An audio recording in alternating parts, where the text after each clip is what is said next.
Yang kedua, materi mengenai bunyi pernafasan abnormal dan normal.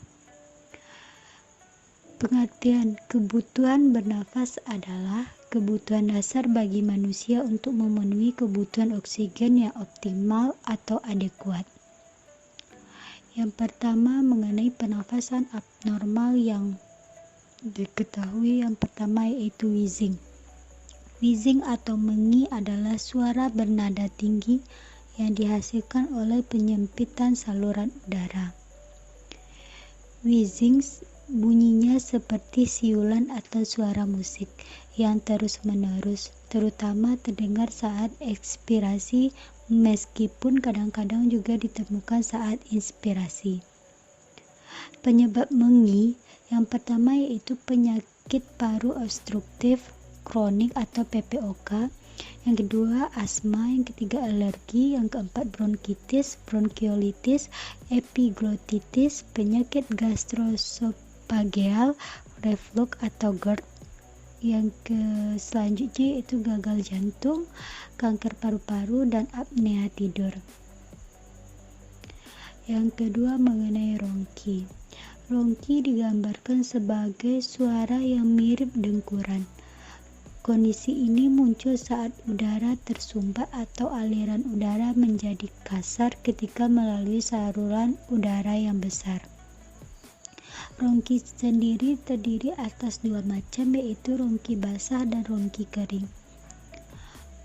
Ronki basah uraiannya menyerupai nyaring, bunyi yang hilang timbul dan meletup-letup seperti bunyi rambut yang saling bergesekan, didengar baik-baik pada inspirasi dan ekspirasi. Sedangkan ronki kering, nadanya rendah, bunyinya seperti dengkuran yang monofonik, terutama terdengar saat ekspirasi, tetapi dapat juga terjadi di sepanjang siklus respirasi. Penyebab ronki yaitu yang pertama bronkitis, yang kedua penyakit paru obstruktif kronik atau PPOK, yang ketiga yaitu bronkiektasis. Yang ketiga yaitu pleural friction drop, yaitu nada rendah yang nyaring, superficial menerus, seperti bunyi potongan kertas pasir yang saling bergesekan, didengar saat inspirasi dan ekspirasi.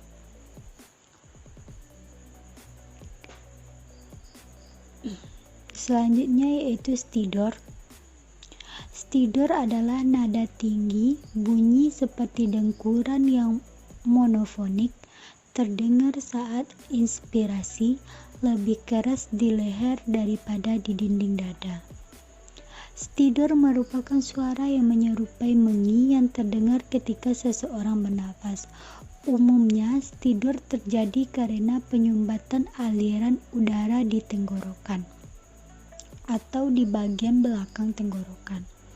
Penyebab stridor sendiri yaitu yang pertama laringomalacia, yang kedua pita suara lumpuh, yang ketiga kotak suara menyempit, yang keempat hematongioma di bawah pita suara, croup, infeksi batang tenggorokan, epiglotitis, benda tersangkut di tenggorokan.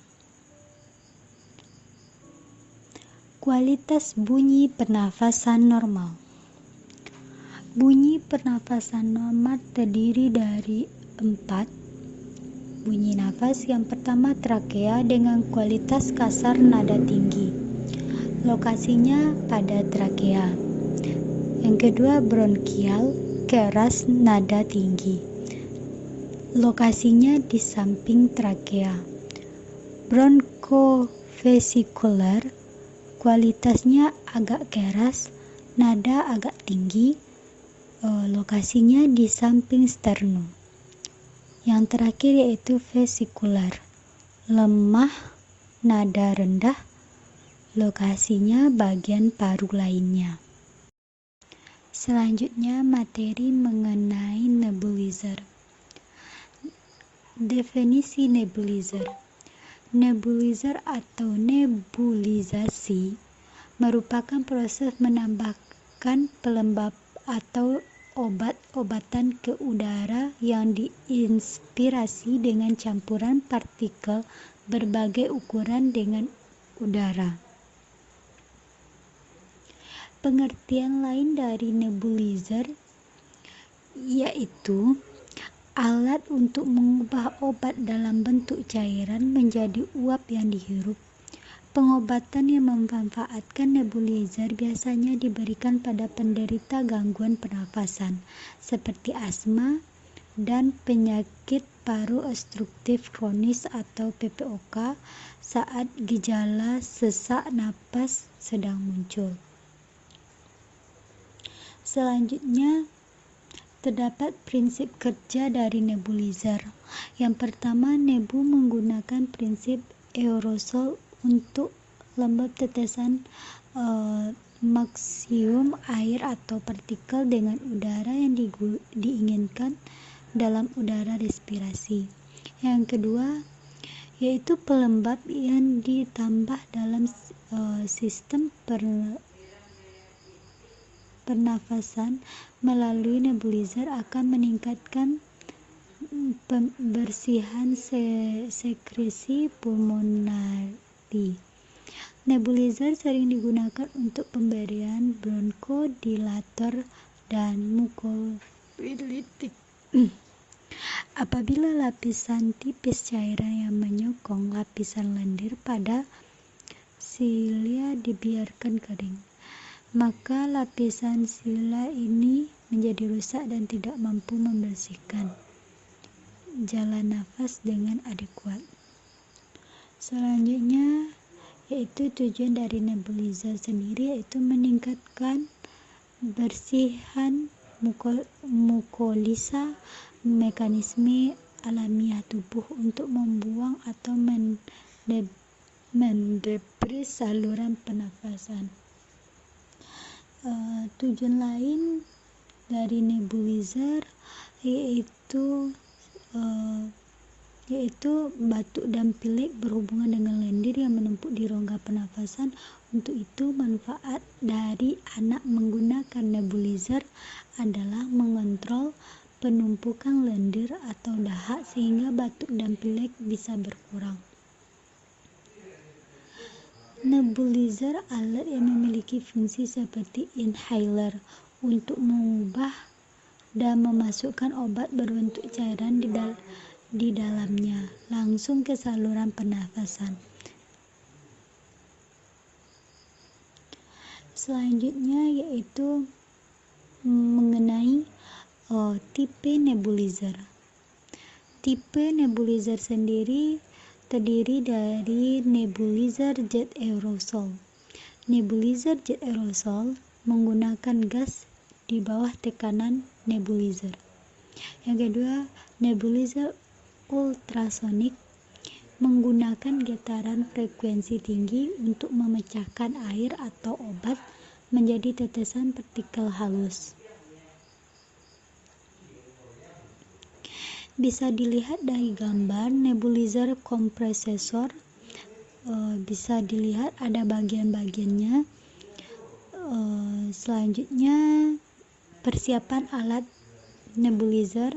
Yang pertama yaitu masker inhalasi, obat-obatan, bengkok, tisu, tabung oksigen lengkap dengan mesin inhalasi, kasa secukupnya, serta handscoon.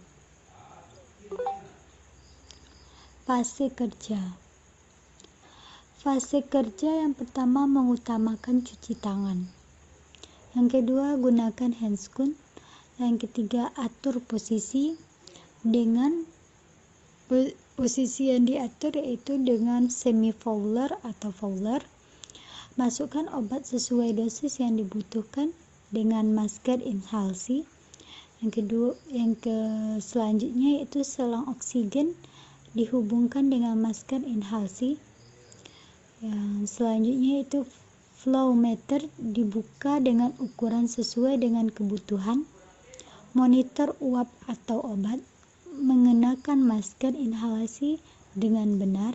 Tanyakan pada pasien atau klien apakah sesak nafasnya berkurang. Bila sudah selesai, rapikan alat. Bisa dilihat dari gambar.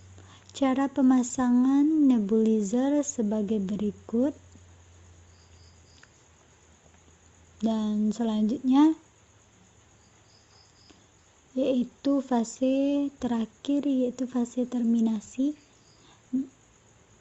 yaitu berikan reinforcement positif.